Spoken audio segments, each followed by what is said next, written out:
Sloss and Humphries on the road. Muggins and cream, cream and muggins, straight thuggin', living the dream. That's our intro. Fucking muggles. Tickling the clit inside your head that makes you laugh. They said it can't be done. Are we in the same seats? That's hack. Ah, muggles. Accidental rim job in the park. Kiss, kiss, kiss. Or am I just being cynical? Muggled it up on fucking Mugglepedia.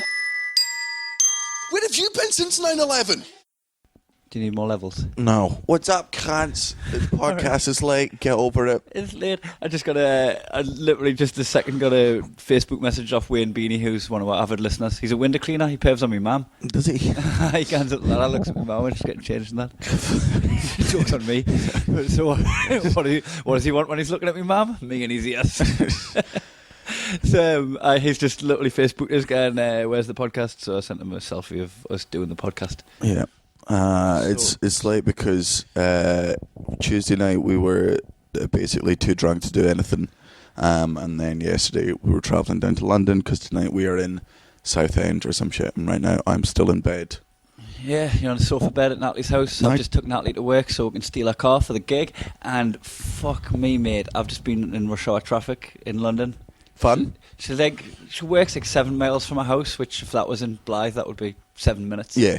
You know, fuck man, an hour each way. I spent 2 hours in traffic in London for fucking nothing. You know what would have made it easier? Had you had this podcast to listen to. I know, and right? Fucked people over with the lack of... I was thinking, like, how good was it for Natalie? She got like a one-man mugging show. Like most people put the podcast on in their car. Yeah. She just got one half of the. She got the funny half of the podcast. No, she's all the way. she's getting muggins without cream. Who wants muggins without cream? Muggins, please, no sugar, no cream, no nipples. Oh, shit. You didn't enjoy our nickname, did you? Muggins without cream, it's like, you know when Robbie left Take That, right? It's like when Take That continued touring.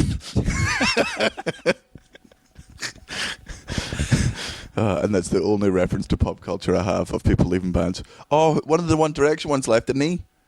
Zayn. Did he? I don't know. Aye. I just said what I knew. Zayn left. And I was devastated. I'll get over it. I think I can name 2 One Direction songs. Is there a band that you'd be disappointed if they broke up? Oh God, the Cartoonies. The Animaniacs. Oh, the Animaniacs have broke up. Hey, do you know I tried to rewrite an Animaniacs song? Oh. When I try to remember all of the capitals of African countries. Mm-hmm. Do you want to hear it? Nope. Do you want to hear it? No.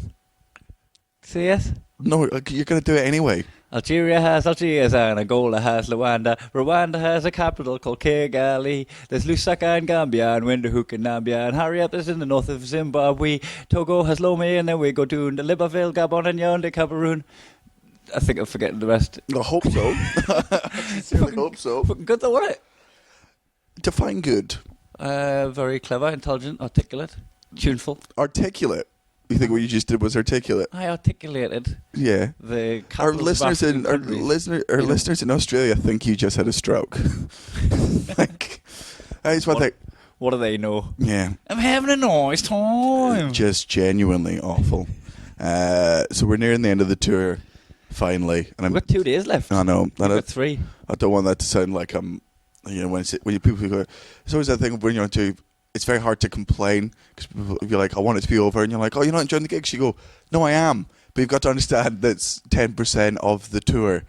Like the gigs are the best bit of it. What I don't like is the traveling, the being away from home. Like that. See when they invent teleportation, totally doing it, and I don't care what type of teleportation it is. Because you know even if it kills you. Oh, who gives a fuck? Reanimating you, Daniel Sloss. Because that's me. He's going to have the same memories, and he's not going to have any idea that he was murdered. He's going to be thrilled, and he's going to think he's me. Good on him. like that idea of being like, oh, but it won't be you. What, this skin? Who gives a fuck? Yeah, lights off, lights on for someone else who has the exact same. Yeah, it's like in the Prestige, like that thing where Hugh Jack. That would be me all the time. So what I would do instead of that, like, you know, in the Prestige, how every time. Like the first time he does the teleportation thing at the cloning machine, and it's partly teleportation. Like he clones himself, and he's got to have the gun on him, and he's got to kill the other one. Now I'd do it more honestly. I'd be like, right, fisticuffs, right? Who's only the strong. I'm going to breed a superior version of myself over years and years. Winner stops on. Yeah, Every clone. People have you been going to the gym? I'm like, nah, I've just been killing the weak. Like, only the strongest version of me can survive. Every fight would be a war, though, because it would be a really even battle. No, I'd just be really shit. Like, with me fighting. You fighting the clone of you, no one would get hit. I just, you've been a dick. But the thing is, I know all my weak spots. Huh? I know all my weak spots, and I know. Yeah, but who knows all your weak spots? But I reckon it would just turn into like because weak spots aren't like face or whatever. I reckon you would both run. There would just be loads of clones of you running away from clones of you. Running in opposite directions. Have you seen him? Who, me? And they just run off. Daniel's acting weird. But good for you, because I reckon the winner of the clone fight would be whichever clone found you first. But like, Kai, right, I've got a problem, but it also works to your best interest, right? There's a clone of me running around, and I need you to kill him. You get to live out all your fantasies, but I'm still in charge. And then I'd find the clone and go, no, kill that one. It's like, oh. Just bang your heads together. Oh, you two. If I got cloned, I reckon I'd probably get along with me. I reckon I really would. I reckon you'd actually have a really tough time with yourself if you cloned yourself. I'd get on with them so much. Nah, because you'd both be greedy with stuff. Like, when am I ever greedy? Like, for instance, if you got a new computer game, you would both try and hog it and then have a bit of a huff with each other. Nah, Whereas if I got a new computer game, I'd be like, go on, boss, you have a go. And he'd go, nah, matey, play on this. He'd be like snatching the control pad off your clone. Nah. You would. You'd clash. When have I ever snatched a controller? You'd be such a clash of characters with you. When have I ever snatched a controller off you? You No, you never have. Because I've always been like, I would never be the person that wants first dibs anyway. But I'm just giving you an example of your personality. I'm not saying that's a specific thing that happens. But that's what you mean by that's what an example of personality means. You always want to push the person in front of you, always. But if someone behind you pushed you, you'd be fucking livid. You've got a double standard on yourself. Absolutely. You would fucking hate Clone Daniel. Clone cream. Double cream would be the worst. Double cream. Double team by double cream. No, I reckon we get on because it would just be like because I'd be able to. I'd be more confident in all my horrible opinions, and also I do agree with you in a way. Like it would be like clash of personality, but see what I'd be fucking meant to blame stuff on someone else and absolutely get away. Like just do all the stuff that I want to do. Like any like old person in front of me that's just taking fucking or standing on the wrong side of the escalator, just fucking push him down and be like, it was him. Point at that guy. I was him. Look at an asshole. I see this fight and the security cameras. One of us would always get off. I would be allowed to be as dicky as I wanted to be and fully get away with it. Natalie thinks that you and her get along so well because you are so similar.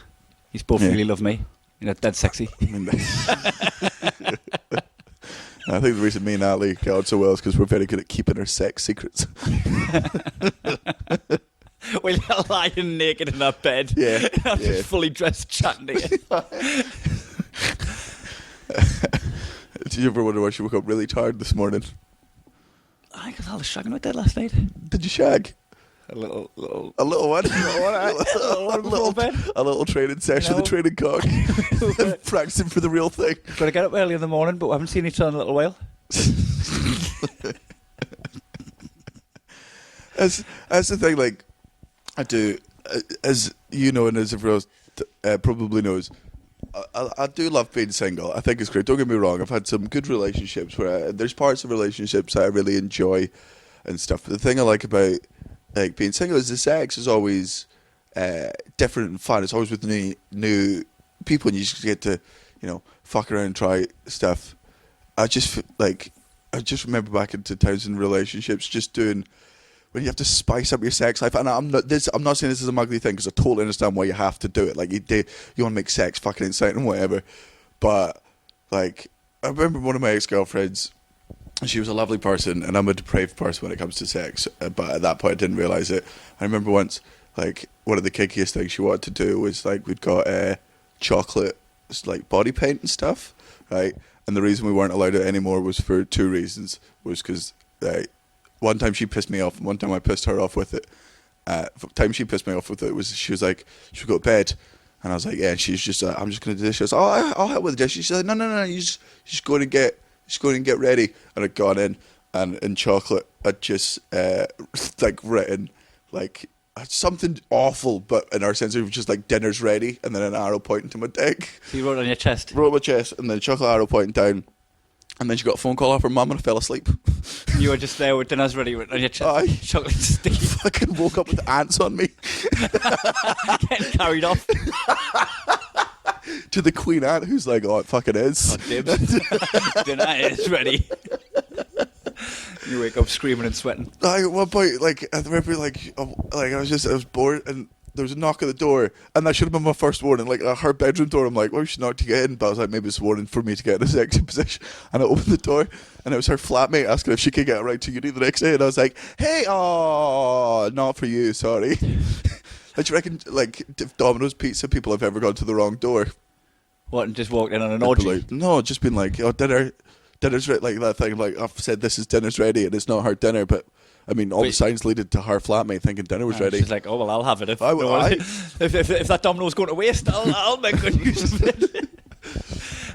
Talking about spicing it up. There's the one other time, the reason we weren't allowed chocolate body paint anymore was because we were having sex, so she was like, bring it out. And bring it out. Bring out the chocolate body paint. And she was like, tie me to the bed, and I tied her to the bed. And there's just that thing when you love someone and your sense of humour is more important than your sort of sex life. You have fun together. She was tied down, so I just left her tied there and blacked her up. Oh, no. Like, covered her face, licked her off like a dog. It was great. She hated it. Crying and that. Aye, sticky face. I'm like, you're used to sticky faces. Natalie got me a sex book for Christmas, right? But it was a custom made one. So you go on this website. Wait, it's like custom made tips? No, it's like it's a fiction. It's a story. I thought that was like, if she was just like, here's a book I wrote on how to be better at sex. Oh, is this one you got in the shops? No, it's specific to you. It's some guidelines. 1, my belly button is not my clit. You don't need to spend 25 minutes on it. Look, I'm glad it's clean. There's no way you'll get 3 fingers up that. What are you doing? Try after Christmas when I've had a lot to eat. So she bought this book where you go on the website and you fill in a form where it's like your name and it's asking you stuff like your eye colour and your height and your boyfriend's eye colour or whoever it's for. So she fills in loads of details about us, right? In this book, at one point, I buy you a gift. We're in Amsterdam together and he's like, oh, I'll get that for Daniel. He really like that in the book. Like, what the fuck's last day in my sex book? The fuck out of here. Buying you a gift. But then, are you not glad Natalie? So basically, you had to go to like, what's Natalie's your nickname for Natalie? What's Natalie's nickname for you? And it's essentially Mad Libs. They just put all this stuff into this custom made 50 Shades of Grey book, right? Would you not think it'd be fucking dead awkward, right? Are you not glad she did it for you? Because if you did it for her, you'd be guessing a lot of the details. Like, oh, what's her eye colour? You'd be like, oh fuck, I don't know. I think it's brown. Which is mixed race, so it's got to be brown, right? Yeah, it's got to be brown statistically. What's her birthday? Oh, so it's like the book. Check Facebook.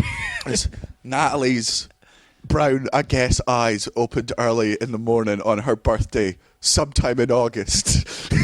She was very excited to see her favourite food, toast, I think. I know our birthday's fireworks night. What's that rhyme again? Remember, 25th of December. Right, 25th of December, birthday's Christmas.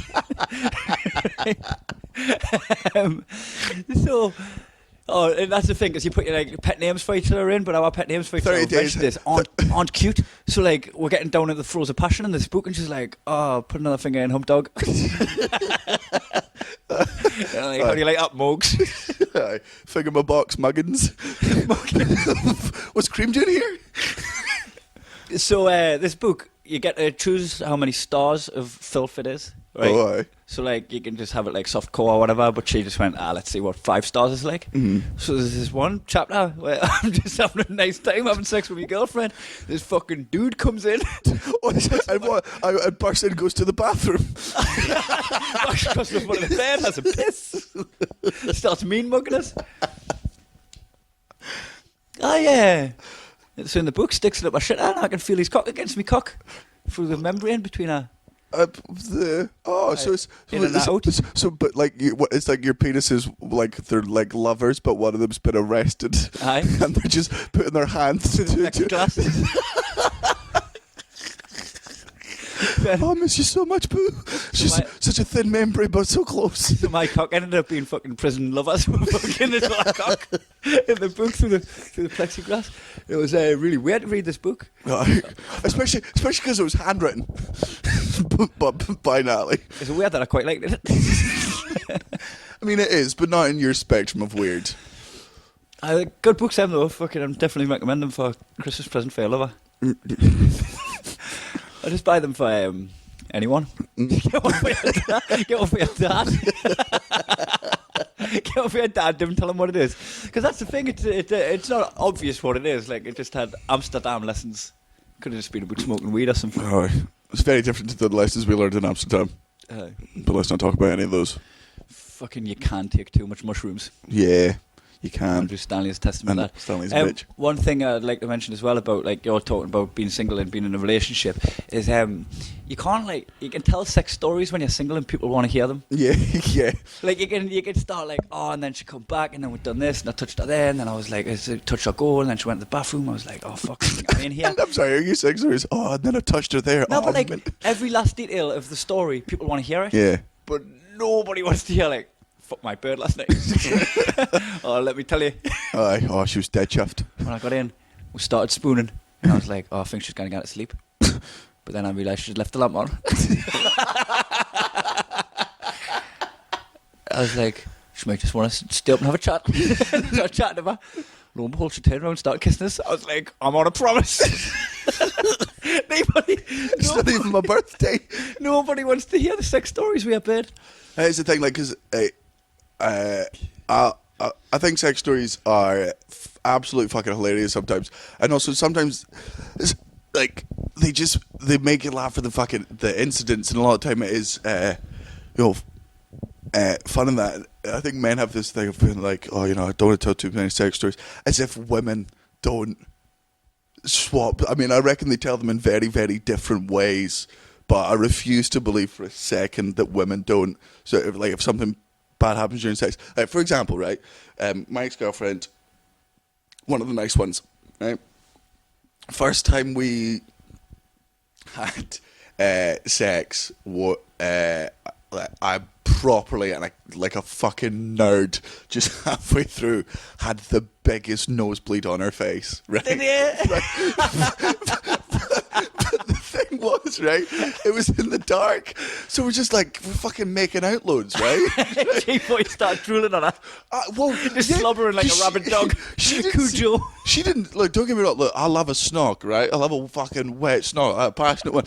But it's just getting so wet, right? And we're kissing each other's necks and stuff. And at one point we both go, but it's the first time we've had sex. Like, the first time you had sex, you got nosebleed. Not ever. The first time we did sex with each other. Oh, you're just so excited. It was the altitude.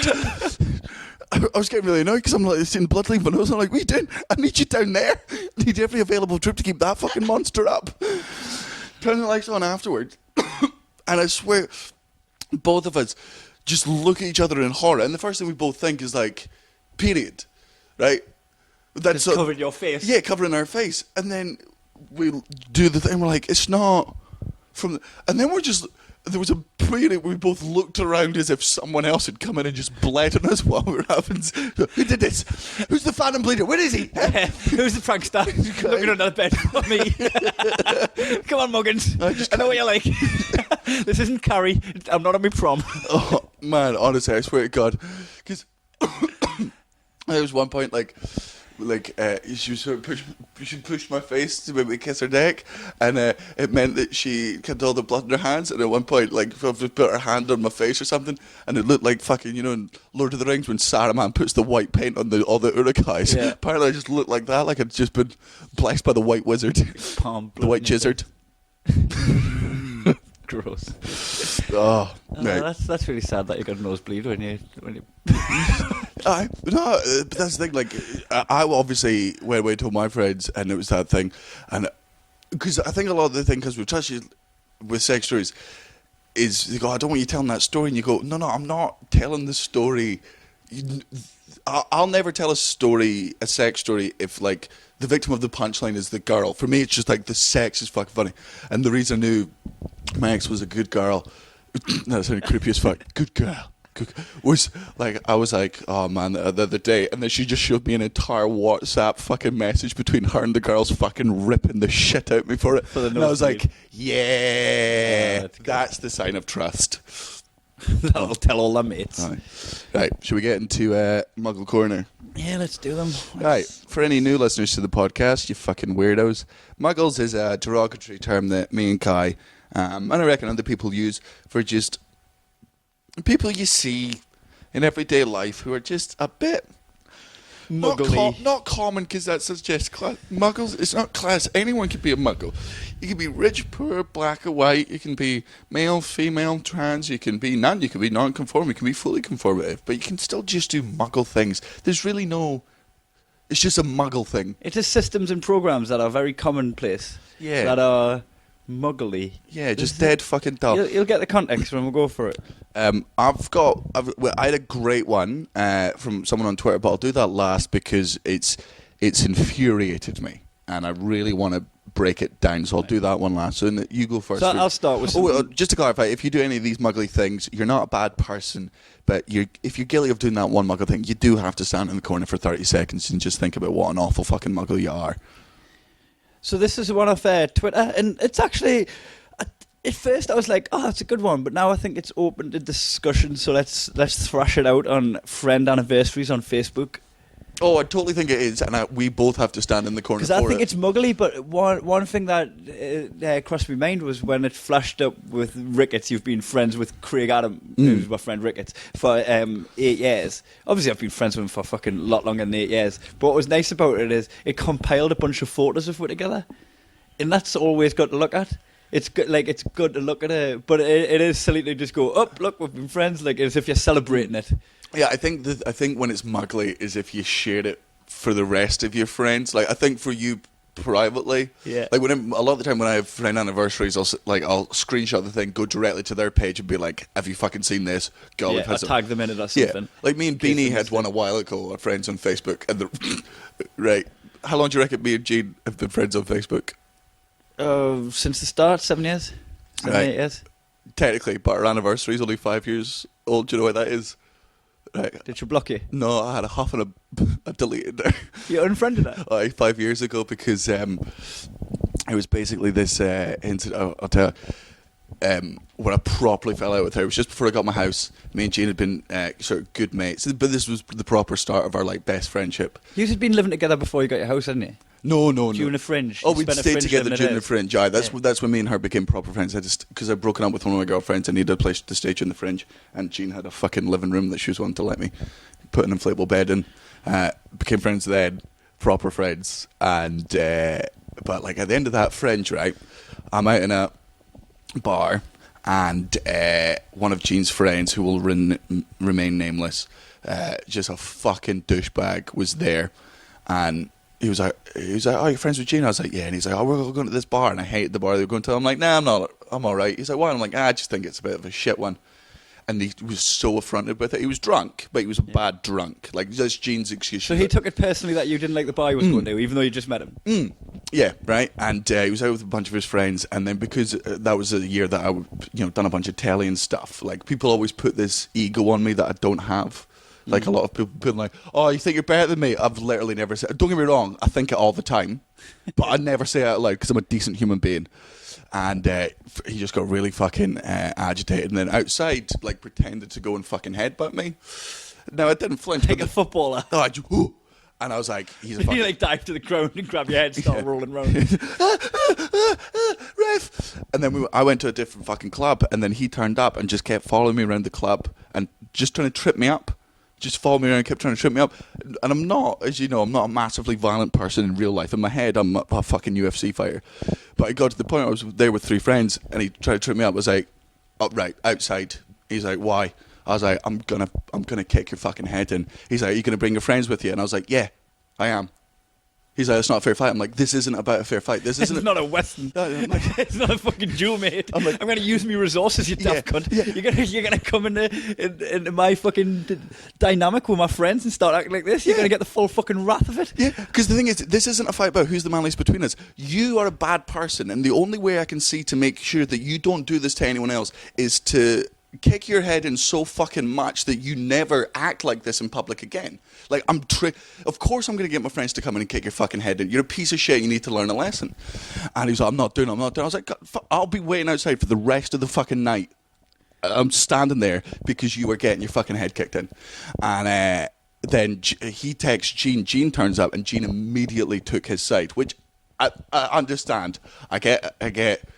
I'm loud, I'm obnoxious, and I hold grudges unnecessarily, right? But at this point, it was one of the very few times I was actually innocent in the fact that she instantly took his fucking side and was properly like... You're unfriended on Facebook, what a muggle. Mate, banned her from the house.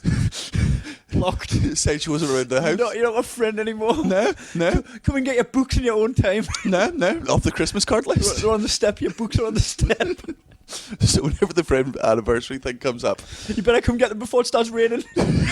Otherwise they'll get wet. They're not kidding, they're already wet. I cried on them. So yeah, that's why we've only got like a 5-year friend anniversary, because I deleted her on Facebook like a fucking petulant child. It's hilarious. I don't think I've ever unfriended anyone. Oh no, I do, because I've hit the upper limit. So what I think I've mentioned this already. I go to the ADL page if I'm mutual friends with anyone that's on the ADL page. I'll fucking delete them off, and then I can let new friend requests in.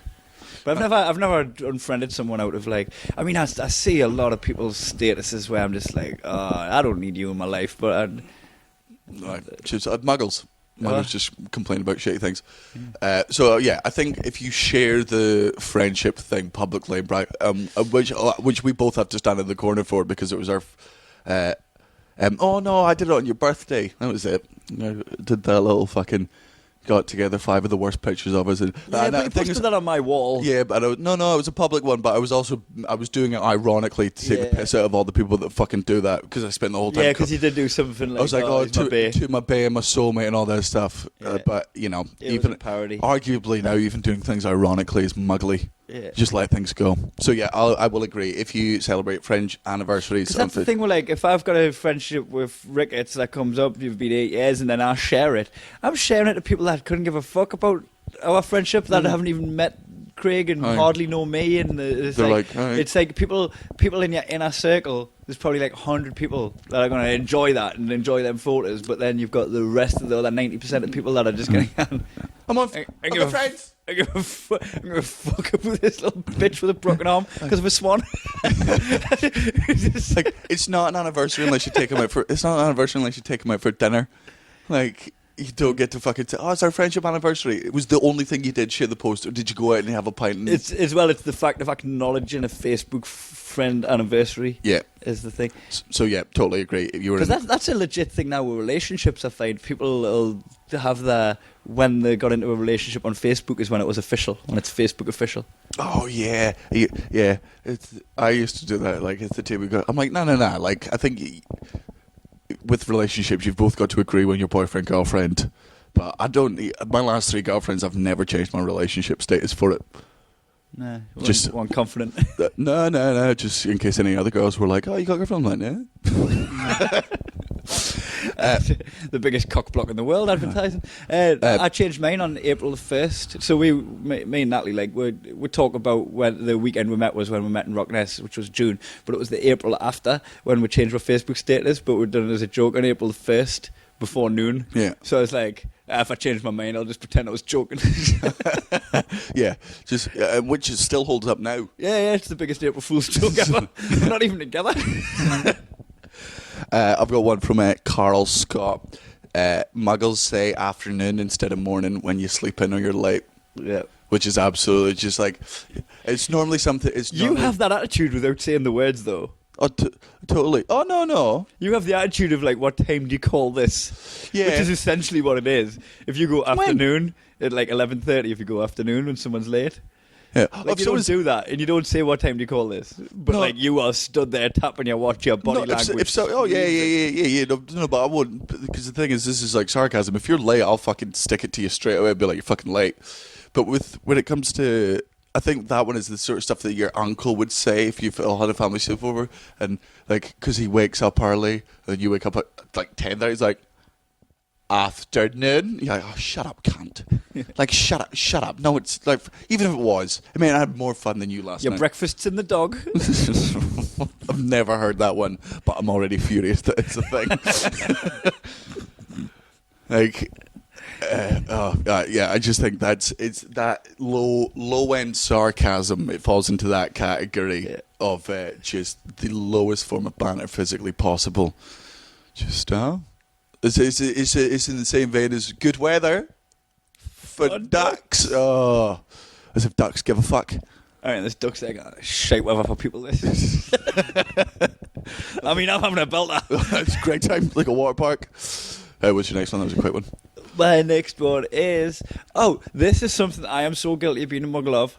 I inherited this muggleism from my mother. And it still crosses my mind every time it happens, but I've just been institutionalised with it. It's right to receive and left to leave. If your left hand's itchy, it's meant to signify that you're going to lose money. And if your right hand's itchy, it's meant to signify that you're going to receive money. And I don't know if this is a common thing or just something my mother's downloaded on me. But every time I get an itchy hand, I'm like, oh, big tax bill coming in. And I know it's wrong, and I override it. There's never a point where I start like panicking about money if my left hand's itchy. But it's the first thing that comes to the front of my head because I've been bred with it. Yeah, I think like a lot of Muggle tendencies do come from like Muggle stuff that your parents did, and they're just wired in your. Oh, you can totally override that stuff. Because I've got my ones is like I've got my dad's sense of humor. Like I remember all the jokes. There's times now when someone says something, I remember as a kid, whenever I'd say like a trigger word, my parents would both rhyme off a fucking joke to do with it. And now, if it was like, say if someone goes, "Are you having a meringue?" First, I was like, "Is that a donut or meringue?" "No, you're right. It's a donut." Oh, am I wrong? Yeah. A donut or meringue? No, all right. the European listeners just probably lost on that joke, but am I wrong is am I wrong in Scotland? Was better, world peace or a jam donut? A jam donut because nothing's better than world peace, but a jam donut's better than nothing. Such a shit, but it's in my head, and like sometimes I just let it see it come out of my mouth. I'm like, oh no, I can't put it back in. What's the basin one? Oh, what's the difference between a buffalo and a bison? You can't wash your hands at a buffalo. Gross. These are gross jokes. I love them. It's proper low end fucking humor, but because it is, again, that's ironic humor. When your parents do it so fucking much, because my parents know how much it pisses me off, and the joke then, they're not laughing at the joke, they're laughing at how much it fucks off their kid.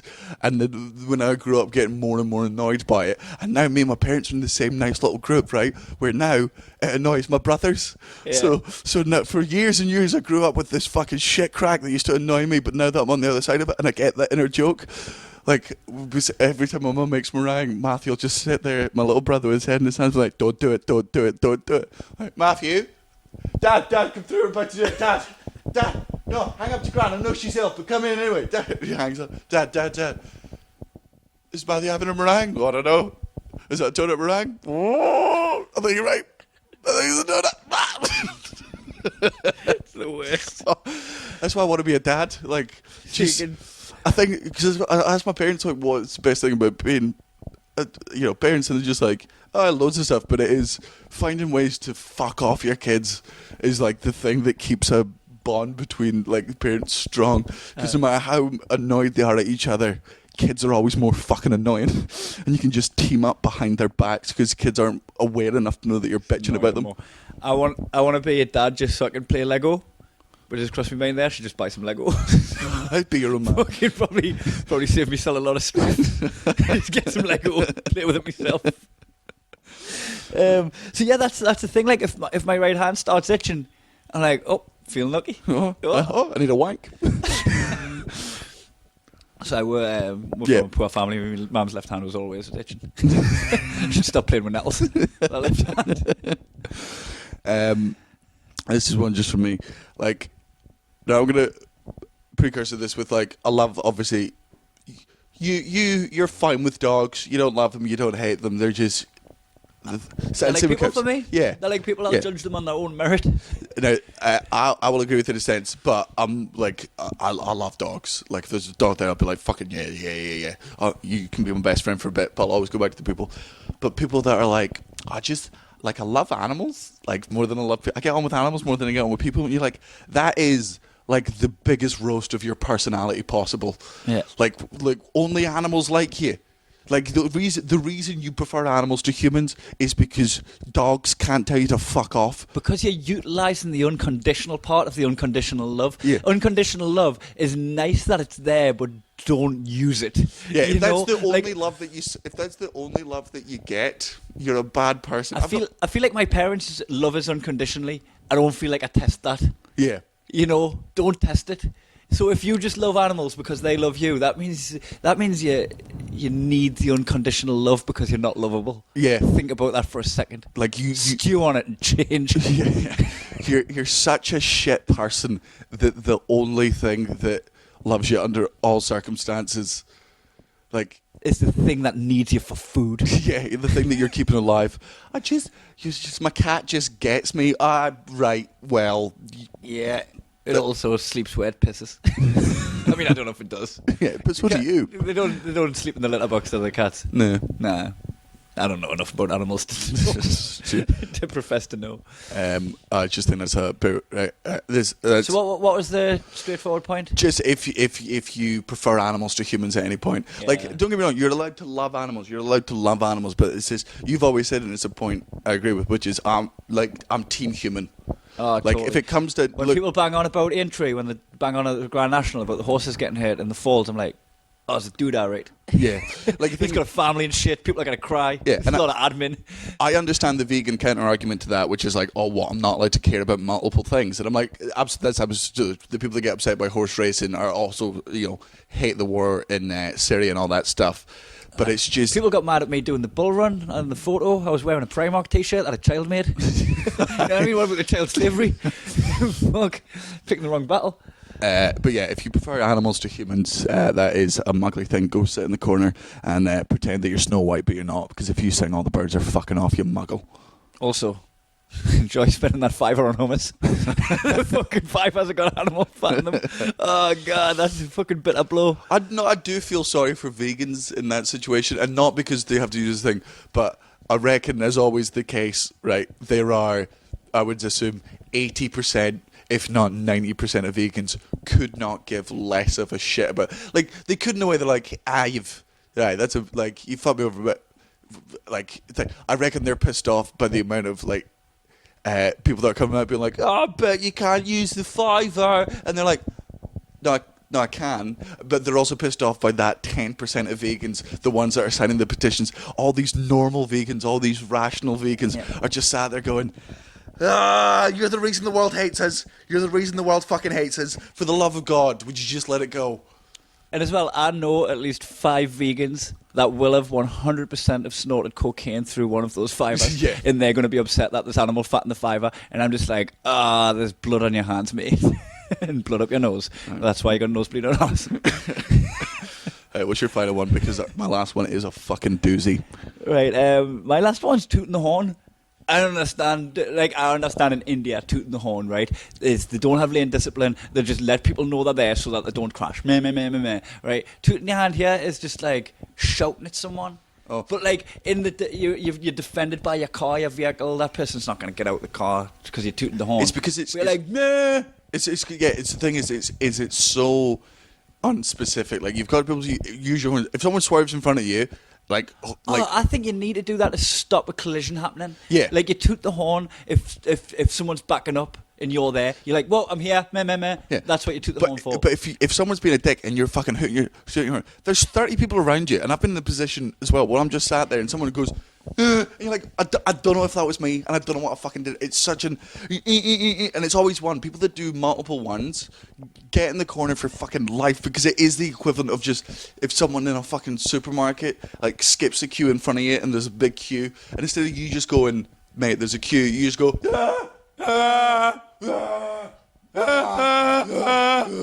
Like, it's not specific enough. There needs to be like something specific on a car, like a sniper rifle, right? Where you can just You can see a red dot just appear between your eyes. just let the one person know that they fucked you off. People they know in this, like, if you're driving past them, it's like 20 people have just gone, I didn't do anything. Like, oh, Steve. That was it. When I went to Bangalore, when I went to India, I thought I was famous as fuck. I'm on the sidewalk waving at every cunt. Yeah, it's me. Oh, fucking hell. Fucking's in the house. I didn't realise I was big over here, so you listen to the podcast.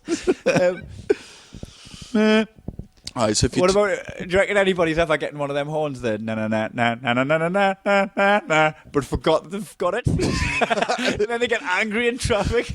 You're such a dick. That's it. Oh, right. Are you ready to get furious? Yes. This Muggle corner. So if you toot your horn when it's not a collision and not a warning, get in the corner for 30 seconds and scream while you're in the corner like the fucking... Ah! You got to scream like that for the full 30 seconds and understand... And every time you're at the queue in the post office, you've got to toot with your face. Put your money where your mouth is. If you're going to toot in the car, you toot in real life. Have some balls. Yeah.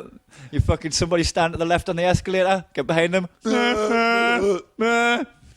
I would love that. I mean, now that you put it that way, I genuinely would love if that was socially acceptable in airports. See if someone hadn't fucking taken their laptop out of their bag, and I would love to just be able to shame them without getting punched. Like if they're taking too long going through, and just go, And everybody else starts doing it.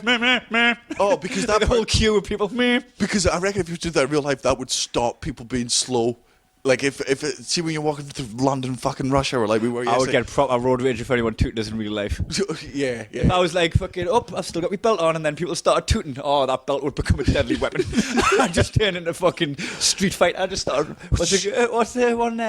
Maxi from Soul Calibur. Oh yeah, like Maxi from Soul Calibur with my belt in one hand, me watch in the other. Start twatting people, knocking wigs off. Right, this one is, I did some more research into this. This is from Chris Nelson. Well done, Chris Nelson on Twitter. You absolutely nailed this. Do you know who Dale Partridge is? Who is Dale Partridge? I've got no idea. Is he just a person? He's a person. I think he's an entrepreneur. Yeah, he's verified and stuff. Oh. Right. And I mean this sincerely, I hope he dies. Let's hear his word porn. Right. Men, if you've lost eyes for your wife, it's not because she stopped caring herself. It's because your love wasn't based in her heart. It was based in her body. There shouldn't be any surprise here, gentlemen. Our women are bearing children and taking on much of the immense responsibility of raising those babies into responsible kids. The idea that our wives can do all this, run a home, maintain a vibrant connection with God, invest into our relationship, pour into her passions, and keep her body how it was when she was 19 is ridiculous. While I do believe a wife should aim to care for herself, let's keep our perspective in reality. Love her body, but never more than her. Wow. Hashtag daily wisdom. Hey, I've got a very similar quote here from Method Man of the Wu-Tang Clan saying the only thing better than pussy is some new pussy. Like, what's this guy called? Dale Partridge. Dale Partridge. No, I've got so many things wrong with this that just like there's no coffee left in this house. Right? I woke up this morning. You'd had the last coffee. That's absolutely fine with because you drink much more coffee than I do. That's not what I will thank fucking Dale Partridge. I woke up because this was the first tweet I woke up to. Oh man, I punched a window. Started the blood coursing through your veins. Like first of all, there's so many things. This idea, men, right, addressing all of us. I could get into so many problems with this. Men. Oh yeah, hold on, men. Okay, I've got something to learn from this guy. Yeah. I'm listening. I'm listening to Oracle. Is it the spokesman of our people, Dale Partridge? Here he comes. Everybody, listen up, men all around. Listen to Dale Partridge. Go on, Dale. But everyone's listening. If you've lost eyes for your wife, I'm not married. It's not me. It's not because she stopped caring for herself. It's because your love wasn't based on. His whole point is like if you've got fall out of attraction with your wife because of her body and stuff, it's because you love her. Now, I'll agree with that, but it's such an unnecessary point to make because I refuse to believe the majority of men ever, and maybe this is naive. I don't think any man after 25 years of marriage has been like. Oh, you see that woman that's been with me through the hardest points. Let's keep gender out of it. I doubt any person in a married relationship has been like, I've been with this person through thick and thin, and whatever. But I mean, there was Jimmy Moore. Like just getting crow's feet. mink. He's got a little saggy bit. Like he's champion this thing, which I don't think many people. He's self-elevating because he doesn't. He's do totally it. self-elevating. Like fucking, I'm at the point of no return with my girlfriend now. Like I'm so loved up that if she ended up having a sex change, I'd still suck her dick. She's my boo. If she fucking lammed on weight, if she got disfigured, like if push come to shove, I'd fucking wheel her around. Yeah. I hope nothing bad happens to her because it would knock her confidence. However, I'm in deep. Yeah. You know, I don't need fucking Dale Partridge to stop fucking lording over us with that bullshit. But it's the thing is the undertones of this, right? It's because this is him being like, I understand. He's doing the worst thing to do, which is I understand what women are going through. You don't. Just the best thing to say to anyone in the situation you're not in is the worst thing you can say is I understand, right? Whenever I've got lots of friends with depression, right? I'm sure Eric Lampere's one, right?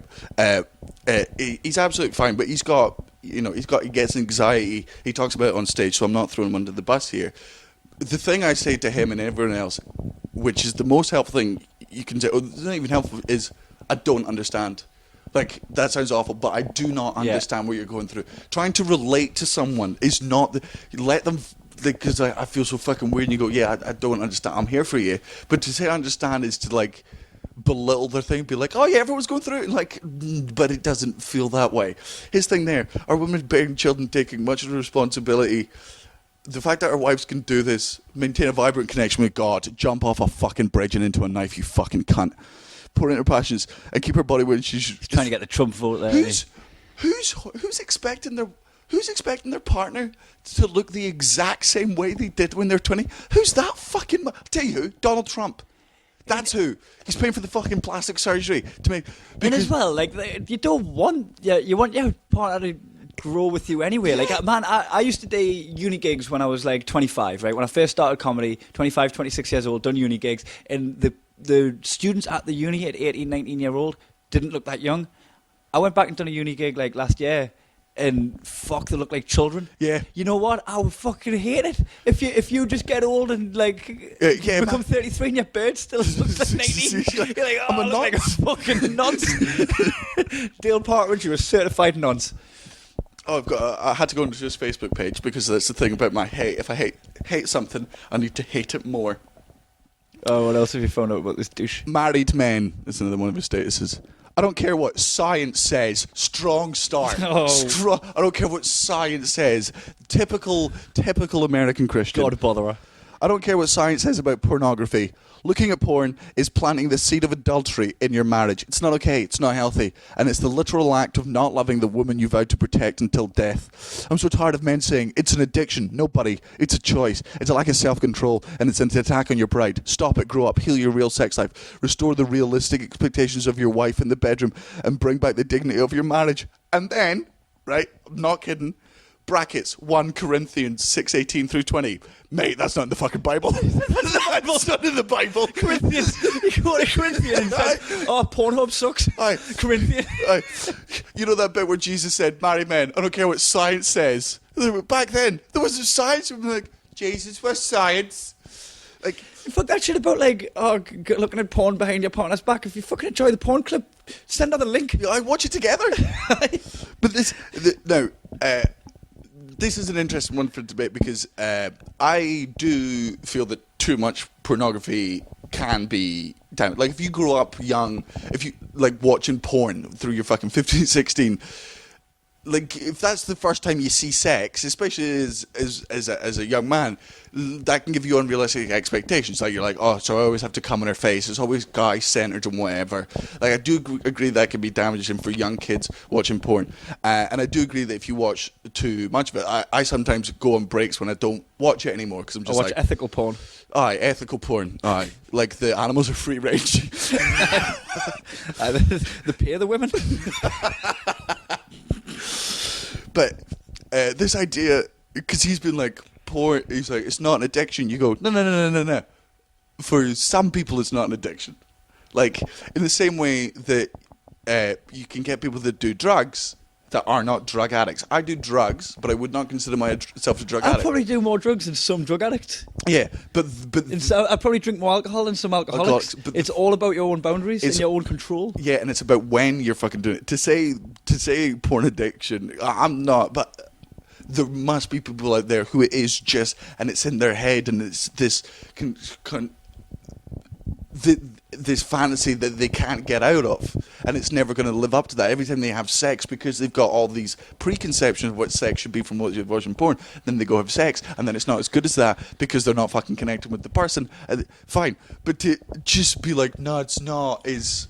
Porn addiction, though, has got to be the lamest addiction. When imagine you're in a fucking anonymous meeting.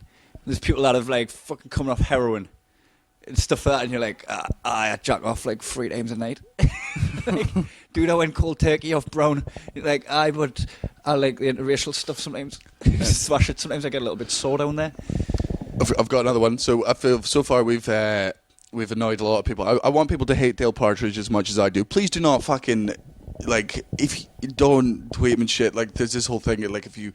light him up, right? Don't just let him exist. Hate him from the outside, because otherwise we get called for inciting fucking hatred. Just hate privately like we do. Fuck him, just do him. Everyone get on there. Just fucking start an avalanche. Fucking drop the cunt. I don't know. As a parent, I'm learning your child's obedience will either authenticate or diminish your authority in other people's lives. Ultimately, if you can't leave your own children, you can't lead others. Right? I'm not a parent, but even not being a parent, that infuriates me. As if they're like, oh yeah, if your kids don't listen to you, but like, have you tried getting a kid to do fucking anything? Am I going to take fucking child advice off someone that's never off Facebook? And I really would recommend going through. This is just Dale Partridge is a muggle, but what the muggle corner part of this is, if you agree with, go through his statuses, right? If they infuriate you, if they get you angry, and they start these types of discussions, it's great. I would argue he's good for that. We've had some, and if you've got any corrections to anything we said, because we are fucking idiots, feel free to fucking tweet us. We do like being corrected on our thoughts, because that's the only way we can learn. Also, never profess to be right. No, we never profess to be right. We think out loud, and the best thing is we like when we get challenged and stuff in like nice ways, because it allows us having these type of conversations. But go on Dale Partridge page. If you agree with any one of his statuses, any single one, every status you agree with, in the corner for 30 seconds. I think that's fair. And at least share the statuses so people have got a chance to block you. Right, we'll do a quick I love you butt for our next little recap on what you stand in the corner for. 30 seconds for if you share a friend anniversary on Facebook to your wider friend group. If you, like me, think right to receive or left to leave or any other such fallacy. If you toot your car at people out of aggression, like as if you're shouting at them in the corner for 30 you're seconds. A bad talent. If you like animals more than people, you are a muggle. Go stand in the fucking corner, you friendless mug. If you say afternoon instead of morning when people are like have slept in, that's just I know, and I've done it. I'll stand in the corner. It's a very but you just understand that there's a little bit of muggle wiring in your head that occasionally just comes through. And Dale Partridge, if you agree with anything this man said. And to the people who are, and if you're like me, I'm so sorry for bringing him into your life. The amount of rage this man has caused me will cause you similar rage, but just understand that it was Chris Nelson that fucking started it, so I'm spreading the plague. Right, we'll do a quick one of I Love You Pup. This is with me and Kai, obviously on tour. We have gripes about each other that we don't always bring up because they're small, they're unnecessary, but it's nice to air them out in a nice sort of therapeutical way, couples therapy type way. You want to do your first one? Yep. This was way more relevant when we lived together. Now not so much, but I got reminded of it being back at your house last week.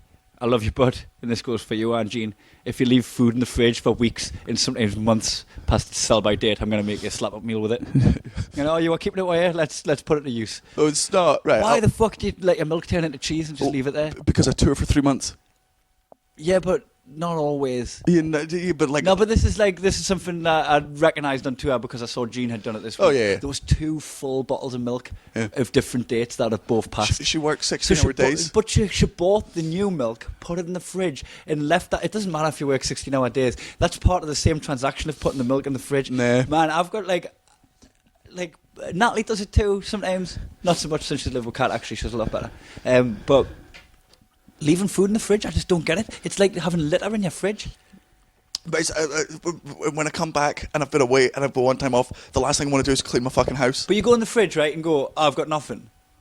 Why, when you leave the fridge, do you not take the litter What? and put it in the bin? Because there's litter in your fridge. Well, because the problem is as well. Like a lot of the time is I don't know whose food is what. Like the off food is off. It doesn't matter. Well, I who don't it drink. belongs to. I don't drink milk, so I'm never checking So the milk. you'll I'll know, buy milk for the you house. probably I'll buy won't milk even for the realise house. this, but I have threw out most of the food that ever went off in your house. Oh, probably, yeah.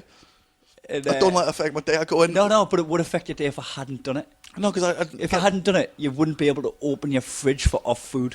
No, because it's the second vegetables start going off. You're talking about. Dude, you were having a snipe at me for pouring garlic dip on my pizza. Yeah. Man, this is a whole new fucking ballpark of. But it doesn't affect anyone. But it doesn't affect anyone apart from me and Jean. No, when I lived with you, it did. Yeah, but you don't live with us anymore. I lived with you. Yeah, So I'm saying this was more relevant when I lived with you, but I got like. Bringing up stuff from the past, are we? Reminded of it. Is that right? But I don't think there's a defence for that. I don't think there's like I work 16-hour days. I totally think there is. I think if you go to the fridge and see there's off food, that's litter you've got to take to the bin. No, because It's like going, I work 16-hour days, I haven't got time to put my shoes on. no. It's But you're going to walk barefoot down the street. I am busy. No. It's like it's something that it negates all of the. But you should say I'm going in the fridge and I'm just going to. I don't drink milk. Right, I buy milk for the house because everyone else you drink coffee. Everyone else, I don't drink milk. I drink my coffee. I don't have milk in my coffee. I buy milk for the fucking house. You're a pretty wasteful person. You'll do a grocery shop, but you'll not like think, oh, I'm going to have time to eat all that. Yeah, I do You'll a just big fancy shop. Stuff. Yeah. So you'll do a big shop, but then you just watch it rot. Yeah. In your house, in your Yeah. home. It's called money. Into a trap. Right.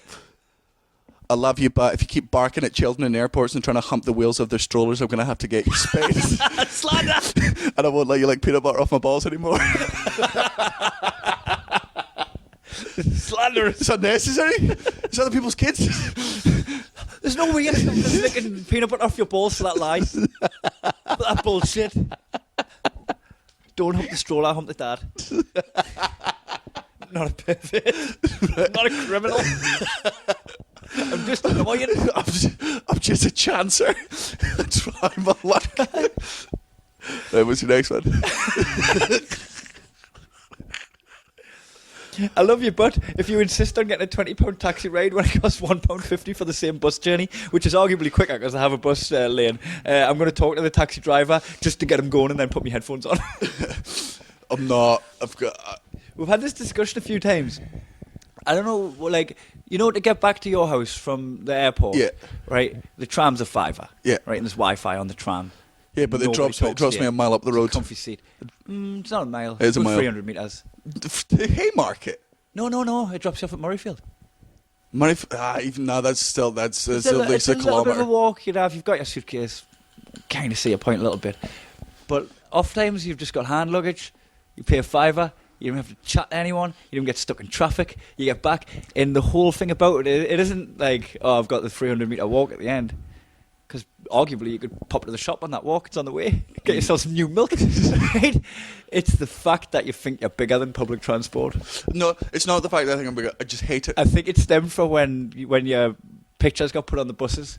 You couldn't bear to get on a bus when you've got your pictures on them. It comes from fucking childhood, like, because it comes from fucking when I was at high school. Like, I grew. My school was 20 miles from where I lived. I lived the furthest away from my school possible. In the whole fucking school for years and years and years. So I had to get 2 buses to fucking school, and whenever I wanted to go see friends and stuff, I had to get buses everywhere. My parents aren't fucking driving me everywhere. I had to get buses constantly. I had to get buses, and buses and fine for shit. I fucking hated everyone on them. I hate it. I just hate being a fucking around it. And especially because I'm at home so fucking little, the second I'm in Edinburgh, I'm like, I just want to be home. If I could, I don't. I'm not complaining about the extra price of the taxi because you're nice enough to go. If we're getting a taxi, you'll usually pay for it because it's your call. Yeah. But half the time, you end up getting more annoyed than you would on a bus because the bus driver's not going to talk to you, right?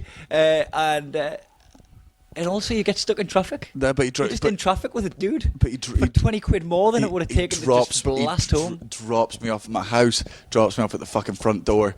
I will suffer the conversation of a fucking taxi driver rather than just God, fucking the bus stops at the bottom of your street. When people It's get literally the bottom of your street. people get on and they take so long, and then I've got to give up my seat because I'm a good person. If there's an old person or a pregnant woman or people with kids, and then I'm fucking stand on a bus like a fucking asshole. And then I've got to listen to other people's conversation because I forget my headphones. I've got to listen to muggles just exist near me. I've got no need for it. And this, I reckon I could be poor, and I'd be begging outside the airport for money for a taxi before, people are like, oh, can I just get money for the bus home? I'd be outside the airport, people are like, oh, I can get 20 quid for a taxi. There's a bus. But if you've seen the people, I'm not interested. I agree with you. It is a total hierarchy thing, but I'm not changing it. I think you might have like a bit more of a phobia of crowded places, because I can just still be alone when it's quite crowded. You know, like I'll be on the tube, it'll be busy. I can be like fucking either have my headphones on, I'll be reading a book. It's like I might as well just be in my own little place. I think you're just used to buses of like Edinburgh and stuff where maybe they are nicer. I'm used to buses of Fife when it's just Neds and chavs coming on and just being dicks starting fights with cunts. And like, I really hate just being in traffic with a meter running. There's something just grim about that way. Just like, I'm getting charged for having a shit time. And you just pay £1.50 and get there in a second. Next time I'll race you, I guarantee I get home before you. Alright then. Right. Edinburgh Airport? Yeah. Oh, cool. Yeah, we'll do that. We'll do that test. Right. I love you, but if you throw one more tantrum in the middle of Tesco because I won't let you buy a Princess Elsa costume, I'm not going to let you sit on Santa's lap at Christmas market. Like, you've got two at home every time. Like, yeah, but I've got this one for Christmas. That's why like, I'm not going to get this. You've got two at home, right? If you want to wear it in public. I'm not buying a new one just because you fucking spilled Ribena on your last one. I would have come out though. It come out. You said it wouldn't. But rub the vanish on it. Yeah. You come out. So why do I have to buy a new one then? Oh, because I've grown. I'm a growing boy. I've been eating me crusts. I would dip them in the Domino's sauce, you fucking traitor. Right. I feel like I'm fucking throwing you under the bus, yeah? You're just fucking being awkward. I love you, but if we're on a packed train, keep your side of the seat. I'm not perching on the end just so that you can sprawl out and I'm not spooning you. So check your boundaries before I drag you down the aisle like a catering trolley and start selling you to the customers. I've got a big dick. Keep it away on the train. I'm jealous of you. Because this is a thing, like I do, like... Man-spreading. It's something that I like, because I don't experience it. Like, it's one of those things, it became a big thing amongst the feminist movement, but I've not asked any more, like, feminist friends, like, what they're because there's so many movements in feminists that it's like vegans. There's a lot of feminist things that some feminists get annoyed with, and then other feminists get annoyed that they get annoyed at that. Like, that's not what we're fighting for. Like, I have to sit with, like, not spread... But even I'll cross my legs. But I've got a dick and a big dick and balls there. Like, I cannot fucking squash my future kids. I can't sit like that. I think it's. You can't just sit with your legs closed. Nah. You'd like your balls, cock, and still be. Oh, maybe your jeans are too tight. Maybe, but maybe you should stop wearing a jockstrap. You always ask me to though. It's your favourite cock bra. Yeah, like we were just on a train seat, like a double train seat, and I couldn't go and get another one because it's busy. And you were just like, you can see where the line between the two seats are. Oh, it's because, I'll give you that. And I'm like, you are like way over that line. Yeah. Like, if you were a stranger, it would be weird. But like, do you not recognise that of you? Because I've been doing that for years, and you've not fought back. So I've just realised that you're a fucking little pushover. So just do it anyway. Now I feel like you're coming onto it. I'm like, is he trying to cuddle? Like, I totally. What's with the contact? It's good. I got a fucking weird bendy spine, and like if I sit in the same position for too long, I've got to fucking move around. And also, I don't do it with other people, but it's just because I know you won't fight back. I would never do it to an actual human being. Like, I've either got a perch on the end of the street, or just fucking get cosy with it. I don't want to do either. Fucking being a prick. Right. I love you, but if you don't stop tweeting Katie Hopkins tweets asking her to send nudes, I'm going to tell her that those dick pics you sent her screen grabs as Joel Dommett's Skype wank videos. I mean, there's no way that's not Joel Dommett. I have watched it. For those of you who don't Joel know, Dommett's a friend of ours. One of our very good friends, Joel Dommett, who is currently in the jungle and I'm a celebrity, this year did a show at the Fringe about how he was catfished. I don't know the full story. He told me about it. I forget details, and he does a show about it, so I don't want to say anything wrong. But basically, it resulted in there's a video of him masturbating on Skype when he thought he was doing it with a girl. And they tried to blackmail him, but Joel did the right thing and was just like, nah, I'm going to fucking own this. Did a show about it. So it's been in there for a little while, hasn't it? But hasn't been brought to the forefront until he got put in the jungle. Until he got put in the jungle. And, like, the thing is, like, he's got, like, I think it did him wonders. He's got a lovely dick.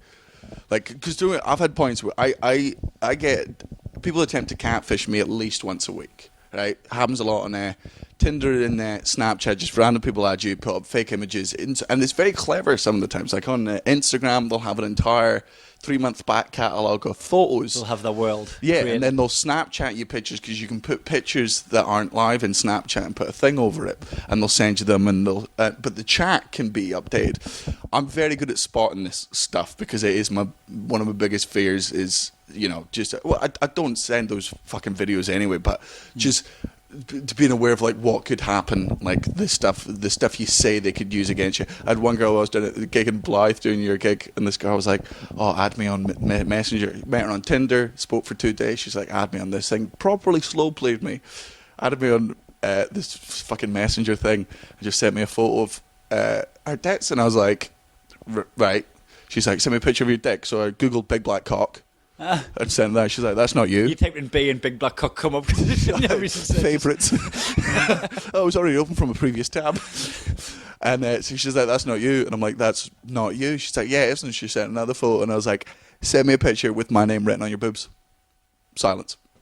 Like I was saying, like people, you've got to be aware. And that was from my gig. Not from your gig. It was happening while I was at your gig. Oh, okay. But this happens to me often, where it just and I'm because it happens so often. I'm very aware of it. But in the back of my head, I've got the same thing. So you're probably thinking you've been catfished, but all these girls are going, "This fucking weirdo wants us to scribble on me tits."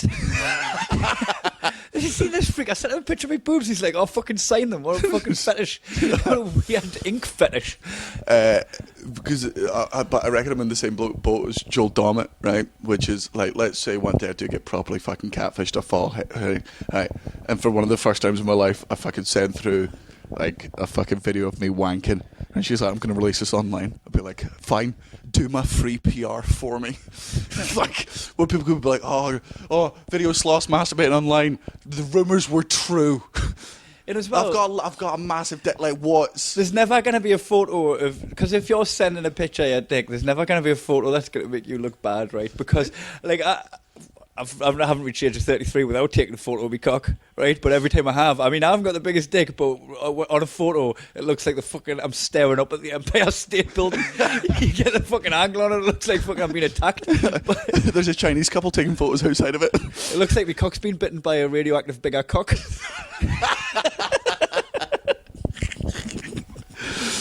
Oh, fuck. Right, we're over. We need to run into dad jokes quickly. Oh, shit. This is what happens when we do podcasts in the morning. And we have to leave because suck it, cunts. We're going to have dinner in the lunch in the Tower of London. Yes. Our friend Tom Houghton lives in the Tower of London. Don't ask how, he does. I'll prove it. Right. Our favourite round, your dad jokes, where we insult each other's dad. I'll go first.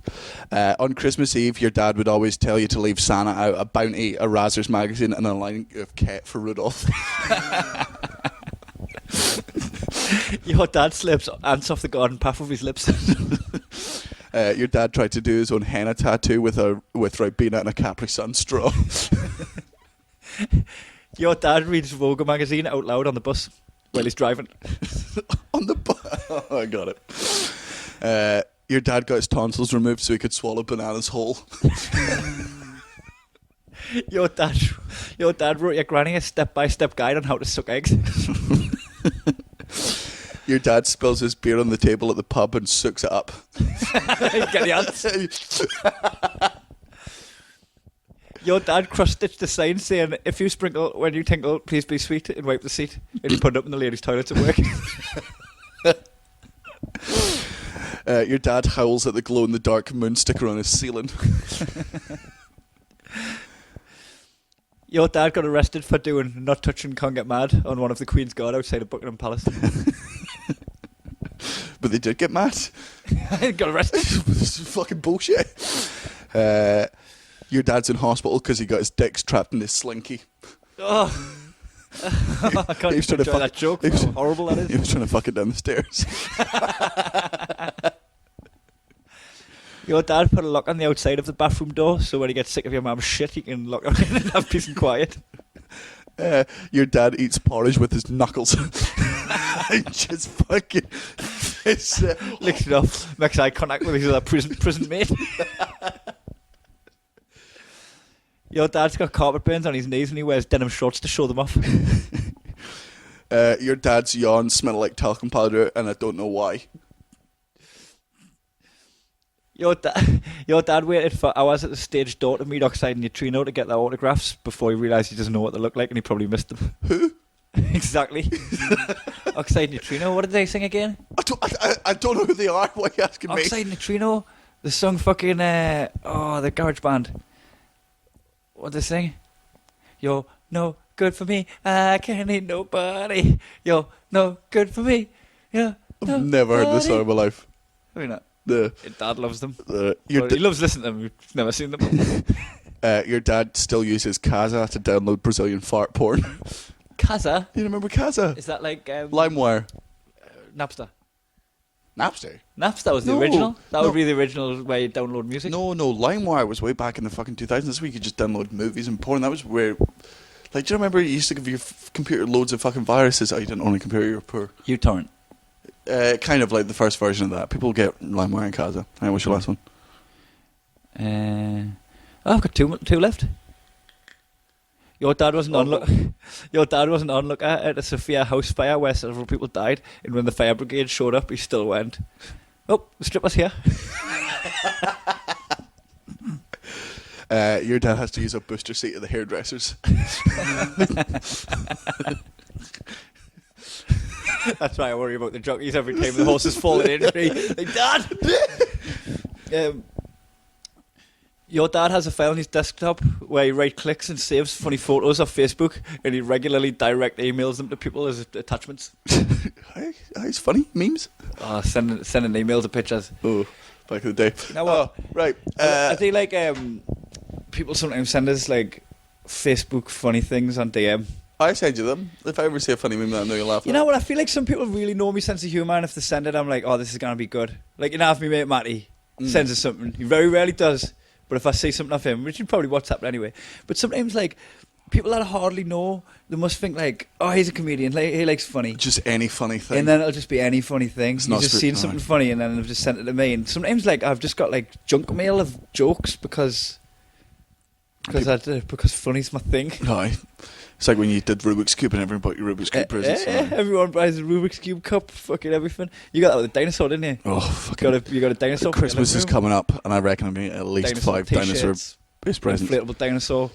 I did ask my mum for a fucking niffler, though. Niffler? It's the fucking little platypus thing in the new Harry Potter movie. I told her specifically, I don't want a stuffed toy one, I want an actual one. Your dad's getting you the best gift. I know, but I won't reveal it until after Christmas because I want to post about it first. But it's a proper good gift. Anyway, we are on tour, only a bit longer, so please do come see us tonight. If you're in Southend, come see us. We're there tomorrow, Friday. We are in Musselburgh, Brunton Theatre, and on Saturday, Kai will not be there. Gareth was going to be there. It was very, very funny at Work in Progress on Tuesday night. Gareth Watt is a fucking funny man. Killer shit. He's getting funnier and funnier every time I see him. I truly believe Gareth Watt is one of the best Scottish comics like working the circuit today. It's just a very funny man. So he'll be supporting me in Glasgow at the fucking, I don't know the name of the theatre, one of the theatres, Google it. And I'm going up to support Steve-O in Aberdeen. He said Jacko from Stevenage. Hi, Jacko from Steve-Ass. Jacko from Stevenage. Steve-O from Jackass, fucking childhood hero. Aye. I used to fucking idolise him. Every now and again, I'd watch one of his stunts, and then I'd fucking hammer and nail through my cock and go, like my boy. Legends. Legends. But that's the thing, right? Like, you know, he's vegan now, and he's teetotal and everything. So fucking... You've got him at the worst end. I've got it, yeah, like, it's going to be really weird, because I'll be fucking rocking up, like, showing him pictures from the bull run, and he's like, oh, I disapprove. And then next week, Monday through Saturday, I am on at the Soho Theatre at 7:15 every day. Please come down and see that. I think a lot of them are sold out, so get on those quickly if you were in London. And if you can't get tickets to my show, go see Nick Cody. And then if your right hand is itching right now and you're going to come into a spot of money, fucking come to Altitude Festival. I'm so excited. It's not too late. It is not too late to come to Altitude Festival. It's going to be the business. It's going to be the tits. So that's what you can see us. Apart from that, we will talk to you on... will we talk to you? I guess we'll have to do this podcast, another podcast. We'll be able to do it here. Next one's on Monday. I'm going to stay at yours on Sunday night. All right, I've got the Glasgow gig for Steve-O, but then we'll come back and talk about it. Right, sweet. And then, I think we're good for another couple of weeks. And then we're going to start worry. Yeah, we'll start splitting up. All right, love you, bye.